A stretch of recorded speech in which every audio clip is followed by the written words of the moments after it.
Hello and welcome, ladies and gentlemen, to episode 29 of PSL Lounge. I'm your host Behram Qazi और आज हम preview करेंगे PSL 8 के final को जो अभी चंद घंटों में होने लगा है लाहौर और मुल्तान के खिलाफ गद्दाफी स्टेडियम लाहौर में। मेरे साथ इस वक्त मौजूद है हमारे regular guest former test cricketer and former chief selector Mohammad Wasim and साथ creative head at grassroots cricket and aspiring cricket broadcaster Hijab Zahid. आप दोनों को बहुत बहुत वेलकम टू द शो। और क्या फीलिंग्स है आज फाइनल से पहले? देखो, एक तो ये कि जो लग रहा था कि बेस्ट टीम है जो अभी तक क्रिकेट खेलती आ रही थी और most deserving sides they are in the final. और कल का मैच थोड़ा सा हमने देखा कि उतना एक्साइटेड नहीं था जितना एक्सपेक्टेड था। तो I think as a fan मैं बोलूंगा जी कि we want to see exciting final, जरा क्लोज गेम हो कि आखिर ओवर तक जाए, कोई कोई इसमें कोई ड्रामेटिक चेंजेस आए मैच के अंदर, फेजेस आए। तो एक्साइटमेंट तो है कि होपफुली के ओबीसी से repeat from the last year we can, hopefully crowd भी फुल होगा। और जबरदस्त क्रिकेट हुई है इस साल भी एज यूजुअल पीएसएल के अंदर। और इस साल जो अच्छी चीज थी कि बैटिंग में हमने देखा है कि बैटिंग में भी परफॉर्मेंसेज आ रही है। It's not only like bowling dominating league now, क्या बैटिंग में भी आ रहा है। तो आई थिंक दो बेस्ट टीमें आई हैं तो एक तगड़े मुकाबले की तवक्को है और एक्साइटमेंट जबरदस्त के एक एक्साइटिंग मैच होना चाहिए। बिल्कुल अग्री करूंगी इस चीज के साथ। और आई थिंक वसीम भाई सेड इट वेरी वेल कि जो दो बेस्ट टीम्स थी टूर्नामेंट की they have made it to the finals. So I am pretty sure कि उनके फैंस हैं वो काफी एक्साइटेड होंगे। एक और जो फैक्टर है इसमें ये कि today doesn't matter who wins, they will kind of level the Islamabad United's record of having two PSL trophies now. So if Lahore wins, obviously they'll be the first team to defend as well their title. So ye ke looking forward to a good game. We last jo hamara clash hua tha Lahore Multan ka, that was a bit one-sided. So really hoping ki us tarah ka game na ho. I hope ke this one goes to the very last over and we have a very exciting game on our hands. Yeah, wonderful points brought up by both of you. Of course, Wasim bhai, batting में हमने बहुत talent देखा है इस PSL में. Saim Ayub, Mohammad Haris, Abdullah Shafiq, and the list goes on and on. And yes, we would all like to see a contest that goes right down to the wire. कोई one-sided contest now, and the two best teams have definitely made it to the final. और इसके अंदर एक बहुत interesting subplot ये है वसीम भाई कि Lahore was a team that was struggling to chase. Chase के अंदर ये मार खाई जा रहे थे बार-बार. And yesterday इनके मोरल और कॉन्फिडेंस को कितना बड़ा बूस्ट मिला होगा that they actually overcame the Peshawar threat by chasing a target. Definitely final से पहले एक बड़ा हर्डल जो आप कह सकते हैं कि उनके लिए इतना मेंटल कोई ब्लॉकेज भी आई हुई थी कि वो चेज नहीं कर पा रहे थे। तो एक तो ये उनके लिए पॉजिटिव चीज हो गई है, but still on the same time I feel कि अगर यही डिफेंड मुल्तान कर रहा है against Lahore, I can't see Lahore chasing it down unless Fakhar Zaman ऊपर से रन्स करे। तो वो उनके जेहन में तो आज भी होगा। ठीक है, उन्होंने कल कर लिया, उससे उनको काफी ज्यादा आप कह सकते हैं कि थोड़ा सा कॉन्फिडेंस आया होगा कि यार टॉस डजंट मैटर, अगर हम हमारी चेज करने भी जाते हैं तो हम वो जीत सकते हैं मैच। आई थिंक टीमें तो फिर वही करेंगी। एक तो जो हिस्ट्री भी चलती आ रही है, इनका रिकॉर्ड भी चलता है, और बाकी जो ओल्ड ट्रेडिशनल एक सदियों से चीज चलती आ रही है जो कि pressure match, knockout match, final match, win the toss, you bat first, put other team under pressure. तो यही स्ट्रैटेजी दोनों टीमों की होगी। बट आई एम श्योर कि अगर मुल्तान टॉस जीतती है, उनकी पहले बैटिंग आती है, तो it's not gonna be that easy for Lahore के अंदर। और दूसरी तरफ देखते हैं कि मुल्तान, यस, उनके अंदर वो चीज है कि वो चेज डाउन कर सकते हैं। तो थोड़ा सा एज में इसीलिए आज के मैच में मुल्तान को थोड़ा सा दूंगा। जी बिल्कुल सही कह रहे हैं आप वसीम भाई, स्पेशली फखर पे जो रिलायंस है, we have seen that, but they actually won a game when Fakhar didn't fire. Hijab, we have been talking about this PSL के शुरू होने से पहले भी कि Fakhar Zaman is that one batter in that lineup that you need to get ASAP. और आपको क्या लगता है, where does Lahore Qalandars batting stand for you, and do you think they have what it takes to perform and deliver in a crunch game? देखिए, एक तो आपको उनकी चीज़ की दाद देनी होगी, वो ये होगी कि इवन दो दे नो देमसेल्व्स के they are heavily reliant on Fakhar, they still have given chances to all of their batters in the games. कल हमने देखा एहसन भट्टी जो है, he came and he kind of change the momentum of their batting as well बिल्कुल शुरू में। और Tahir Baig obviously he won them the game. So it's not just Abdullah Shafique and Fakhar Zaman that they depend on any more. लेकिन I agree with Wasim भाई on the fact that it won't be as easy to chase against Multan's onslaught. Unke jo bowlers hain, they have been in top form, highest wicket takers hain. Even their spin department has been very effective. Osama Mir, he has been in the form of his life recently. It's not going to be easy to chase. But एक और factor जो है वो ये है कि it's Lahore's home ground. It's kind of their fortress, and the 12th man जो उनका crowd होता है वो हमेशा उनके साथ होता है, वो fully support करता है उनको. So I'm giving the edge to Lahore. Let's see who wins the toss. I don't want the kind of game जिसमें you win the toss, you win the game. So we have seen that gone wrong in the last couple of games. So let's see what surprise we get today. I am giving the edge to Lahore because it's their fortress. They will be backing themselves, especially after yesterday. But I fully agree that it's not going to be easy for Lahore at all to chase यहाँ पे if they go for chasing. So अभी तो we don't know if they're batting first or not. But either way, I feel like Lahore का जो confidence है that might be a bit higher than Multan today. Wonderful. Acha, lots of good points brought up by you over there, Hijab, especially the toss. Look, now, before yesterday's game, Lahore के अंदर जितनी भी games हुई थी, the chasing side was losing. Lahore corrected that trend yesterday, मगर अभी भी you'd have to say कि batting first has its advantages. और वसीम भाई, इसमें कोई शक नहीं है कि अगर मुल्तान टॉस जीती, वो करेंगे बैटिंग जरूर. बात मैं उनकी इस वक्त ये करना चाहता हूँ कि जो फास्ट बॉलर्स आए हैं, you know, Ehsanullah has had a breakthrough tournament, 155 clock की है. He is already in Pakistan's team. Afghanistan के खिलाफ खेलेंगे. And then Abbas Afridi has been a real revelation as well. लोग उनको उस तरह शायद rate नहीं कर रहे थे. And he has been expensive, मगर विकेटें consistently ली हैं. And the fact that he's on top of the wicket takers pile, जो Fazil Mahmood cap है, उसके holder Abbas Afridi हैं, that is testament to his genius. साथ Osama Mir has been decent for Multan as well. Do you think that they have what it takes इस bowling के अंदर, क्योंकि final match है, inexperience है, उस तरह ये सारे बच्चे कभी final खेले नहीं है. आपको क्या लगता है कि ये buckle under pressure तो नहीं कर जाएंगे, क्योंकि पहले क्वालिफायर में तो नहीं किए. They did come up trumps and जबरदस्त performance दी इन्होंने. देखिए, इसमें अगर आप कल के मैच में नजर डालते हैं कि वहां पे अगर आप कंपैरिजन करते हैं पेशावर जालमी का मुल्तान के साथ, तो आपको चीजें बिल्कुल डिफरेंट एक नजर आती हैं, स्पेशली बॉलिंग डिपार्टमेंट के अंदर. ठीक है, एक्सपीरियंस की कमी आपको मुल्तान के बॉलर्स में भी नजर आती है. ये they have young fast bowlers, लेकिन what they being doing well is कि वो अटैकिंग बॉलिंग करते हैं, वो विकेटें लेते हैं. और कल का अगर हम मैच देखते हैं कि जहां पे पेशावर जालमी को विकेटें चाहिए थी लेटर ऑन, अगर मिडिल ओवर्स में हम देखते हैं, उस तरह उनको वो विकेटें नहीं मिली, या कोई स्ट्राइक बॉलर उस तरह आके, मतलब आमिर जमाल, सलमान इरशाद, उन्होंने पिछले मैच में यही बात की थी कि उन्होंने आज तो मैच जिता दिया है, बट अभी ये इतने ग्रूम नहीं हुए या इतनी भी इनकी स्किल नहीं है कि ये आपको हर दूसरा मैच जिताएंगे. वो वन ऑफ परफॉर्मेंस थी. तो that's why I was talking about like so Wahab Riaz कि वो 3-4 आउट करके इनको मैच जिताए, तो यही आगे सिचुएशन बनती है. अब इसको हम देखते हैं मुल्तान की तरफ, तो obviously they have Ehsanullah, they have Abbas Afridi कि जो विकेटें लेते हैं. फिर कोटरल आगे हैं, वो विकेटें लेते हैं. उसामा मीर विकेटें ले सकता है. तो इसलिए चेजिंग स्पेशली उतनी आसान नहीं होगी यहाँ पे लाहौर के लिए स्पेशली. तो आई थिंक बॉलिंग जो अटैक है, इसका एक आपको डिफरेंट नजर आता है. ऑब्वियसली इनके जो बॉलर है आपको टॉप पे इसलिए नजर आ रहे हैं कि अगर ये 8-9 की एवरेज देते हैं तो साथ में ये 2-3 आउट कर देंगे, 4 आउट कर देंगे, और वो टर्निंग पॉइंट हो जाता है. और कल अगर हम देखते हैं तो ब्रिलियंट क्रिकेट हमें दोनों टीमों की तरफ से नजर नहीं आई थी. Peshawar they made lot of mistakes, जिसका फायदा हुआ पेशावर को. अगर वो mistakes to start from the playing 11 के जिमी नीशम को ड्रॉप करना बिल्कुल नहीं बनता था आपका. राजा पक्सा, आई डोंट नो किस वजह से आप लेके आए हैं और फिर उसको ऊपर आपको बैटिंग करवानी पड़ी है. सीबुल्ला वेंट डाउन द ऑर्डर, तो इस तरह की मिस्टेक्स नहीं है. तो clearly they were like 20 run short. जिस तरह उनको स्टार्ट मिला है, वो तो आप कह सकते हैं कि हारिस मतलब आउट ऑफ स्किन खेला है कल, क्योंकि अभी तक वो आपको वही 40-50 वाला बैट्समैन नजर आता है. तो उसने कल एक स्टेप ऊपर लिया, वो 80 प्लस की उसने कल इनिंग्स के लिए. अदरवाइज तो शायद इतने रन भी पेशावर ना कर सकती. आई थिंक वो जो मिस्टेक थी. फिर इसी तरह बॉलिंग के अंदर भी हमने देखा, काफी मसाइल हमें नजर आए. और बाबर की इनिंग्स भी, वो मैं कहता हूँ ना कि रिजल्ट अच्छा होता है तो आपकी सारी चीजें कवर हो जाती हैं. रिजल्ट आपके फेवर में नहीं आता है तो obviously then you have to put on the microscope. फिर आप देखते हैं कि यार इतनी बॉलों के ऊपर इतने रन इफेक्टिव थे, डेफिनेटली नॉट इफेक्टिव थे. उस बॉलों पे वही 15 रन और ऐड हुए होते तो आके जाके आपकी एंड में वो हो जाता, ऐड हो जाते.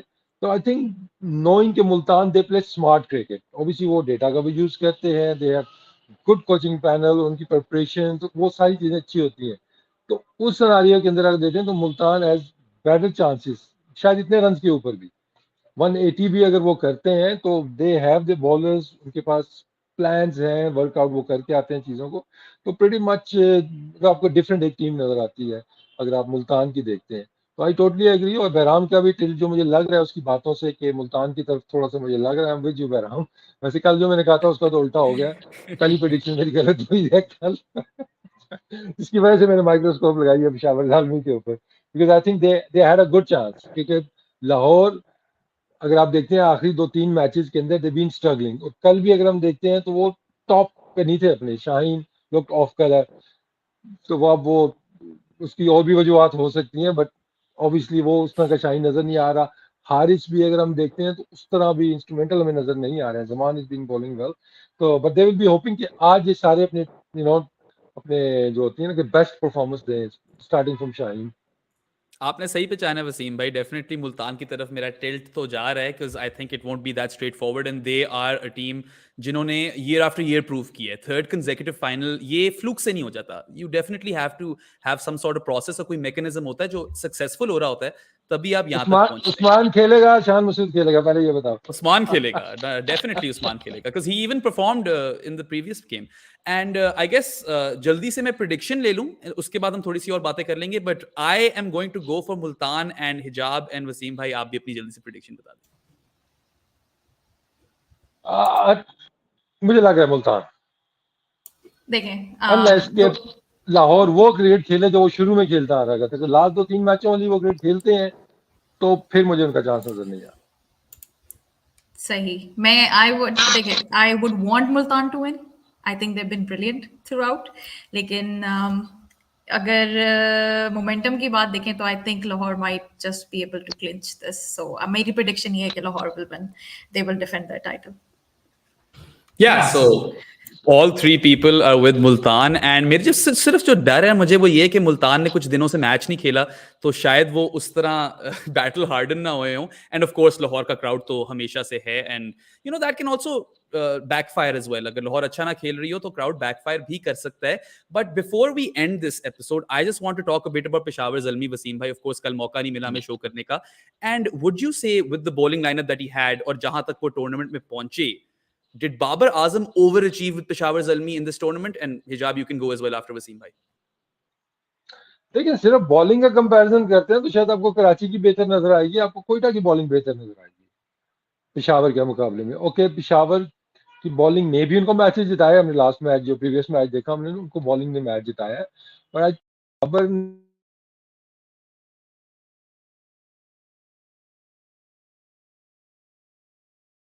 की नजर आई है कि वो इम्प्रूव कर रहा है। तो I think credit goes to Babar की जिस तरीके से उसने लीड किया इस टीम को, क्योंकि शुरू में भी हमने बात की थी कि अगर हम टॉप 3 टीमें करें और 3 नीचे की करें तो उसमें पिशावर डेफिनेटली आपको बॉटम 3 के अंदर ही वो नजर आ रही थी। इवन बॉटम 2 पे भी आप उनको कंसिडर कर सकते थे। वो तो मतलब कमाल है, कराची और कोयटा वो इतनी बुरी क्रिकेट खेलते हैं कि वो फिर किसी को चांस ही नहीं देते हैं।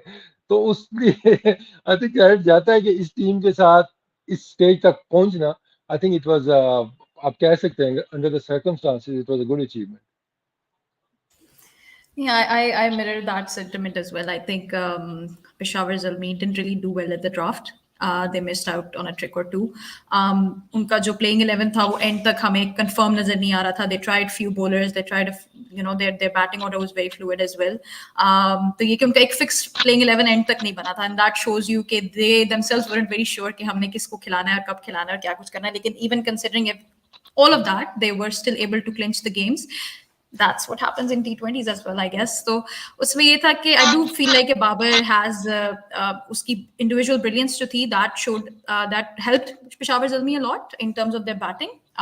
We saw a lot of fireworks from Saim Ayub and Mohammad Haris, which were really, a good sign for the future of Pakistan as well. और ये कि if only they had maybe one premium pacer, एक ऐसा pacer जो कि उनको death bowling उनके लिए अच्छी कर सकता. I think Lahore has the edge here because they have Zaman Khan, who has been exceptional. I think he has been their best bowler this tournament, considering you have Rashid Khan and you have Shaheen Shah Afridi and Haris Rauf in your ranks. For Zaman Khan to shine the way that he did, it's an exceptional thing. So I think agar is tarah ka ek pacer Zalmi ke paas bhi hota, who could have helped their death bowling a bit, they might be playing the final today. But yes, Babar Azam did overachieve with this team. He should be proud of that, and I think that would give him a lot of confidence moving forward as well. Nai franchise thi, uske liye a lot of changes. So let's hope that next season may we see Zalmi going beyond the playoffs this time. So they are the team that have made to the playoffs every single time, but let's see if they can make it beyond that point.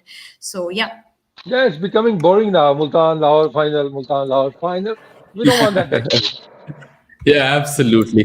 आपने एक बड़ी अच्छी बात की यहाँ पे हिजाब के you spoke of the express spaces that they were lacking and how Lahore have that in Zaman Khan and how brilliant he has been. Rashid Khan, you brought him up and he has been a bowler who has caused lots of problems for other teams. Wasim भाई, हमने देखा कुछ matches तो राशिद खान ने अकेले ही जिता दिए हैं बीच में आकर मिडिल ओवर्स में. But yesterday, Mohammad Haris took him on quite impressively. 3 चौके लगाए और इस तरह बस उनको blunt out the attack कर दिया literally, and we haven't seen that too frequently. कौन आपको मुल्तान में ऐसा कोई प्लेयर नजर आ रहा है who could do Rashid or treat Rashid Khan similarly like Mohammad Haris did yesterday? क्योंकि वो बड़ा important phase of the game है जो मुल्तान को शायद जीतना पड़ेगा. एक तो हिजाब वाली जो बात थी, पेसर, ठीक है, आई एग्री, एक पेसर, लेकिन जस्ट इमेजिन कि राशिद पेशावर से खेल रहा होता मिडिल ओवर्स में, यही पेशावर की टीम आपको फाइनल में नजर आनी. तो दे नीड एटलीस्ट, चले 2 नहीं तो 1 ऐसा बॉल उनके पास आ जाए जिनके ऊपर वो रिलाई कर सकें. Obviously they were relying on Wahab Riaz, who couldn't deliver. कुछ मैचों में शुरू में नजर आया अच्छी बॉलिंग की, पर वो कंसिस्टेंट नहीं था. तो आई थिंक एक क्वालिटी स्पिनर भी उनके पास आ जाए और तो आई थिंक उससे भी फर्क पड़ सकता है. जो आपने हारिस वाला पॉइंट, हमने उस दिन भी डिस्कस कर रहे थे आई थिंक अली के साथ भी, कि यार इसका क्या करना है, राशिद खान का क्या करना है. जहां जाता है ये ऐसे लगता है कि ये अपना बॉल लेके आए, इसी को खेलने नहीं देगा. तो वो आई थिंक जो उस दिन भी मैंने बात की थी कि इंटेंट ही मिस हो जाता है आपका, कि राशिद आ गया. तो उसमें क्या होता है, एक तो आपका इंटेंट वैसे ही रह जाता है, आप थोड़ा सा डिफेंसिव माइंडसेट पे चले जाते हैं, और डिफेंसिव माइंडसेट में जब हिट भी आप मारते हैं, वो एक जाति को नहीं, वो दायरे तक ही रहती है आपकी. हारिस को आप ये ग्रेड दें कि उसका इंटेंट था भाई राशिद माशिद ये वो जिस तरीके से वो सोचता है, उसकी सोच ऐसे ही है. मैं नहीं देखता, मैं बॉल को देख रहा हूँ. उसने अपने आप को बैक किया, उसने राइट एरिया चूज किए, क्योंकि राशिद को एट टाइम सामने हिट मारना इतना आसान नहीं है, स्क्वायर आप उसको खेल सकते हैं.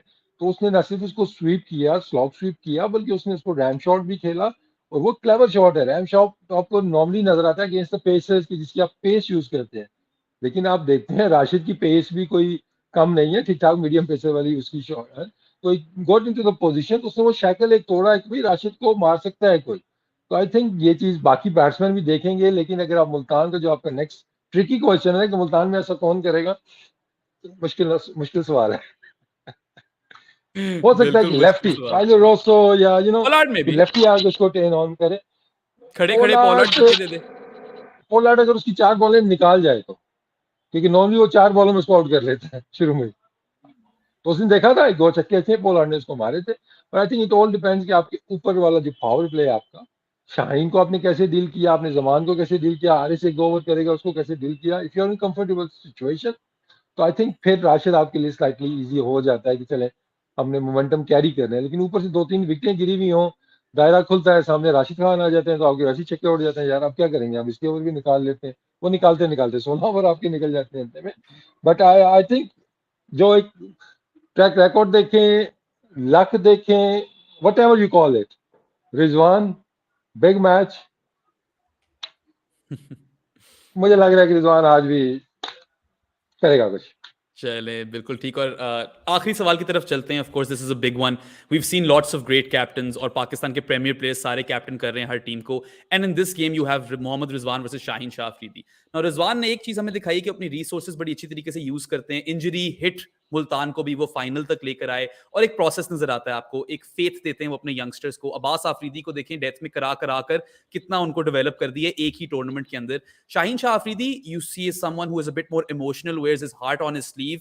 एंड अगर हम वैसे कल ऑब्जेक्टिव हों तो द फैक्ट के जमान खान से सिर्फ 3 ओवर कराए, इस पे थोड़ा क्रिटिसिज्म बनता है because he has been one of the best bowlers और कल 3 ओवर्स में 16 for 2 था. So the argument is very much there कि क्यों नहीं उनसे आखिरी ओवर भी कराया गया at some point. So when you look at these two captains face off against each other, of course Shaheen won last year, क्या आप लोगों को इसमें सारा मुकाबला नजर आ रहा है, and where do you rate both of them, and आप लोगों को क्या लगता है कि किस तरफ कौन आज बाजी ले जाएगा? Hijab, you can go first because you haven't spoken in a while, and then Wasim भाई से हम फिर कंक्लूड कर लेंगे. Acha, so you're asking me to basically rate one captain higher than the other. Yeah, they both made it into the final. They both made it into the final, didn't they? And they made it into the and they made it into the final last year as well. They've been pretty consistent. लेकिन अगर approach की बात की जाए, they have very different approach. Shaheen obviously is a pacer. He's very aggressive in his approach as well. Yes, sometimes we do see him being calm in pressure situations, which is very impressive. But then again, you see Rizwan being sometimes aggressive as well. So I think it's all part of the game. But if you ask me, I believe that Rizwan का पलड़ा थोड़ा सा भारी है captaincy में. I think he tactfully deals with a lot of stuff, and the way that he is on the field, he's with his team. I have an inkling that off the field, he's a good listener as well. So he listens to his coach, he listens to the strategy, jo bhi ban rahi hai, and then he works towards implementing that. So it's always a good quality in a captain to have, that they listen to a lot of different point of views and to their teammates as well, and what they have to say about the upcoming game or the previous games and how can they improve. So I do believe that Rizwan is a very good leader in terms of that. Shaheen has his own qualities obviously, but वो क्या कहते हैं पता नहीं, मुझे नहीं पता ये कौन कहता है, but वो कहते हैं कि जी fast bowlers don't really make good captains. I think Shaheen has proven that wrong. He is a very good captain. लेकिन if you ask me, I think Rizwan takes the cake. Well, I think वो जो old saying है ना कि your captain is as good as your team, जो उसके पास resources है, ठीक है. शाहीन है द लग्जरी कि उसके पास जो स्पेशली बॉलिंग अटैक है उसमें कप्तानी आपकी वैसी, जो किसी को भी लगा दो, किसी टाइम भी लगा दो, आपको पता है कि उन्होंने. लेकिन दूसरी तरफ हम देख रहे हैं रिजवान को, तो ऑब्वियसली उसके पास एक यंग टीम थी, स्पेशली बॉलिंग में उनको जिस तरीके से यूटिलाइज किया, और जैसे बहराम ने बात की कि उनको ग्रूम भी किया, डेवलप भी किया, कि फाइनल स्टेज तक आते आते एक मेच्योर आपको नजर आ रहा है. एहसानुल्लाह भी आप रिलाई कर सकते हैं, अब्बास अफरीदी के ऊपर भी. तो आई थिंक टेक्निकली वो देखते हैं तो रिजवान अभी आपको बेहतर नजर आ रहे हैं डेफिनेटली. और शाहीन के अर्ली डेज है, स्टिल मैं कहूँगा कि वो अर्ली डेज है, और वो जब थोड़ी सी टेस्टिंग सिचुएशंस आएंगी ना, कोई क्रंच मैचेस आएंगे, अभी भी देखें जहाँ पे आप मैचेस लाहौर हारा है, you can raise many points कि यार यहाँ पे ये होता है, यहाँ पे ये होता है, लेकिन जब आप जीत रहे होते हैं तो सारी चीजें मास्क हो जाती हैं, आपकी कवर हो जाती है. तो आई थिंक कप्तानी में डेफिनेटली एज जो है वो तो मैं रिजवान को दूंगा. चले देन रियली क्विकली एक आखिरी quick prediction, man of the match of the final. मैं शुरू करता हूं, and I am going to go with Ehsanullah. दसो जी जाओ. Fakhar Zaman. आई मीन अब जो टीम पिक की है अब उसी का होगा, तभी वो मिलेगा ना उसको. Ideally, I would love to see a bowler getting man of the match, even man of the tournament. क्योंकि हमेशा बैट्समैन आते हैं, वो सारी ट्रॉफी लेके चले जाते हैं. तो I would go with Mohammad Rizwan. I'm telling you, उसकी जो लक हो, जिस तरीके से उसकी चीजें हैं. सही ठीक है. Let's put it that way कि दोनों कप्तानों में से एक होगा, मुझे ये लग रहा है. सही. चले, very interesting, and let's see कौन बनता है मैन ऑफ द मैच, कौन बनता है player of the tournament. Mazhar Arshad actually put it out there कि आज तक कोई बॉलर बना नहीं है player of the tournament in the PSL. So let's hope one of Ehsanullah और Abbas Afridi go get it. आप जो व्यूअर्स देख रहे हैं, let us know about your predictions and man of the match picks in the comments below. And thank you so much for tuning in throughout the PSL. बहुत मजा आया आपके साथ शो कर कभी वसीम भाई. Thank you Hijab for facilitating everything, and thank you viewers for tuning in. We had a ball. Chale phir, that will wrap this up, and we'll see you soon at some point. Thank you for tuning in once again. That's all from us. Goodbye.